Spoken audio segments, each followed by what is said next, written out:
Hi, this is the Inglis man of EB Inglis Music, and welcome to another Studio Talk vlog. In today's vlog, I want to talk about mechanical rights or mechanical royalties. But before I do, I need to give a big shout out to Warrick Percy of Capasso. They are the mechanical rights hub of South Africa, and we'll get to that in a little bit more detail in the next episode of Studio Talk. But just a big shout out to him and thanking him for taking the time out to sit down with me to explain exactly what mechanical rights are and how Capasso is involved. Also, for the sake of convenience and to save time, when it comes to composers of music and the authors of lyrics, I'm just going to refer to both parties as writers or writer in this episode. Now, as a writer, you have two sets of copyright that's due to you. One we've already spoken about in previous episodes called performance royalty. If you don't know what that is, go and check out the previous episodes of Studio Talk where I cover that and where Samro comes into that picture. Now, the other set of copyright that's due to you as a writer is what's known as a mechanical royalty. Now, let me put it in the most simplest terms as possible. Let's say you start a franchise, some fast food chain. You are the originator, like a McDonald's or a KFC or a Burger King, and you came up with a concept. Now, every time somebody uses that fast food chain, you get money out of it. You make a profit. That's known as almost like the performance royalty of your song. But in a franchise and a chain store, every time somebody wants to open a new sort of franchise of your food chain, they also need to pay you to buy into that franchise. And that's similar to what a mechanical right is. Because every time a copy of that song or album is reproduced, whether it be for a CD or whether it be in a digital format, a mechanical right is attached to that or is incurred, and that is due to you as a writer. Now let's look at physical CDs.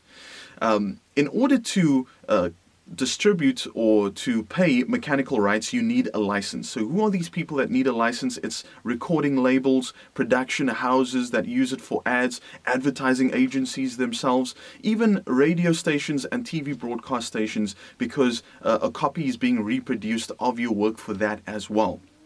If you want more details on that, go and visit Capasso's website, capasso.co.za.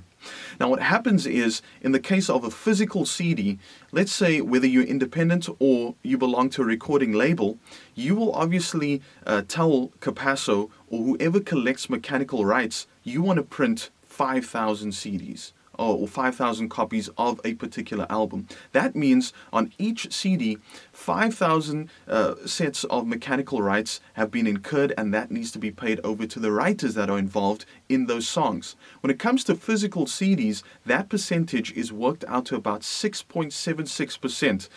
I'm not 100% accurate. Again, you can go and check out their website to get all these accurate figures. But what happens is that amount gets paid to Capasso, which then gets paid to the writers.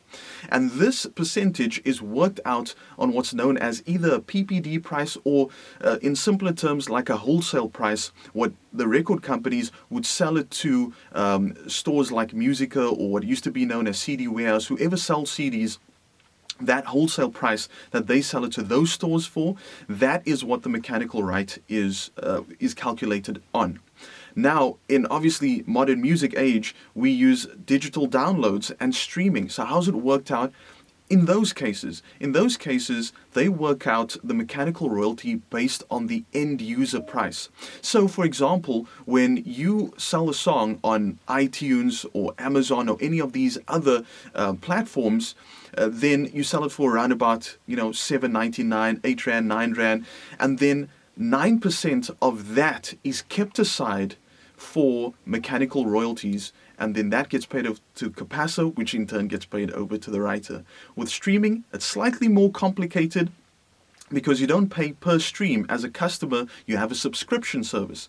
That percentage is about 15%. They look at your subscription service, they deduct that amount, they look at what you streamed, how many times you streamed it, and then distribute it accordingly to the relevant writers of those particular songs.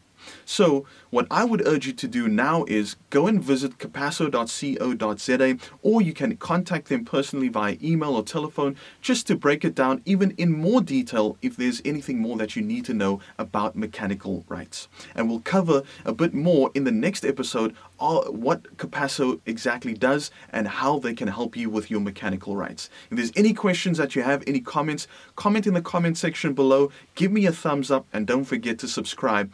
youtube.com/Englishman. Ooh, bet the Englishman.